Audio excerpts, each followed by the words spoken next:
অস্ট্রেলিয়ার বিরুদ্ধে প্রথম টেস্টে জোড়া অভিষেক ভারতীয় দলে।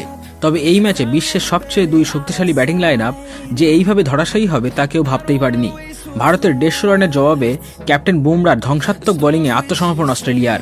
কি হলো বর্ডার গাভাস্কর সিরিজের প্রথম ম্যাচের প্রথম দিনে জানতে হলে ভিডিওটি অবশ্যই শেষ অবধি দেখুন। তবে তার আগে বন্ধুরা, welcome to our channel BA sports world. আর আপনারা যারা এই চ্যানেলে নতুন, তারা খেলাধুলা সম্বন্ধিত সমস্ত খবর পেতে আমাদের চ্যানেলটি সাবস্ক্রাইব করে বেল আইকনটি প্রেস করে রাখুন। পার্থে প্রথম টেস্টে টসে জিতে ভারতীয় ক্যাপ্টেন জসপ্রীত বুমরা ব্যাট করার সিদ্ধান্ত নেয়। তবে এই ম্যাচে বিগত দশকের মধ্যে এই প্রথম আশ্বিন ও জাদেজা দুজনকে ছাড়াই খেলতে নামল ভারতীয় দল। সাথে সাথে অভিষেক হলো দুই তরুণ প্লেয়ার অলরাউন্ডার নীতিশ কুমার রেড্ডি ও ফাস্ট বোলার হর্ষিত রানার। সবকিছু আগে থেকে ঠিকই ছিল, কিছু আচমকা হয়নি ভারতীয় দলে। রোহিত প্রথম ম্যাচে খেলবেন না, বুমরা ক্যাপ্টেন্সি করবেন, রাহুল ও জয়সওয়াল ওপেনিং করবে।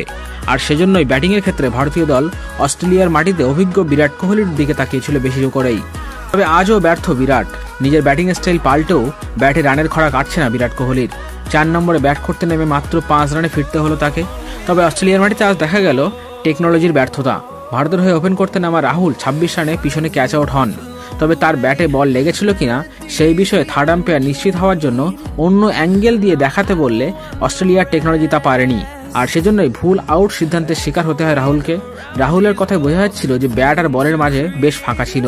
তবে রাহুলের পর পান্থ 37 রান এবং ডেবিউ করা নীতিশ কুমার রেড্ডি 41 রান না করলে ভারত আজ আবারও 100 রানের মধ্যে অল আউট হয়ে যেত। যদিও এই সব মিলিয়ে ভারত মাত্র 150 রানেই আটকে যায়। অস্ট্রেলিয়ার হয়ে ফাস্ট বোলাররাই সব উইকেট পায়, তবে হ্যাজেলউড সর্বোচ্চ 4 উইকেট নিয়েছিল। ভারতের ব্যাটিং কলাপস দেখে আনন্দে থাকা অস্ট্রেলিয়ার সমর্থকরা বেশ মজায় থাকলেও দিনের শেষ অবধি তাদের সেই আনন্দ টিকল না, যখন পার্থের মতো পিচে একদিনে বিশ্বের দুই শক্তিশালী দলের মিলিয়ে মোট 17টি উইকেট পড়ে গেল। সেরা খেলা দেখালো, ধ্বংসাত্মক বোলিং দেখালো দুই দলের বোলাররা।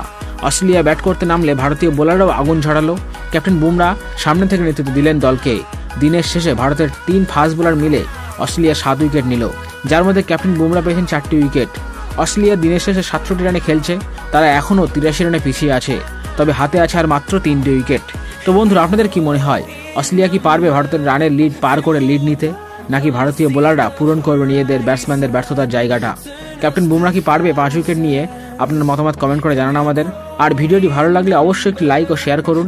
আর আমাদের পাশে থাকতে আমাদের চ্যানেলটি সাবস্ক্রাইব করে বেল আইকনটি প্রেস করে রাখুন।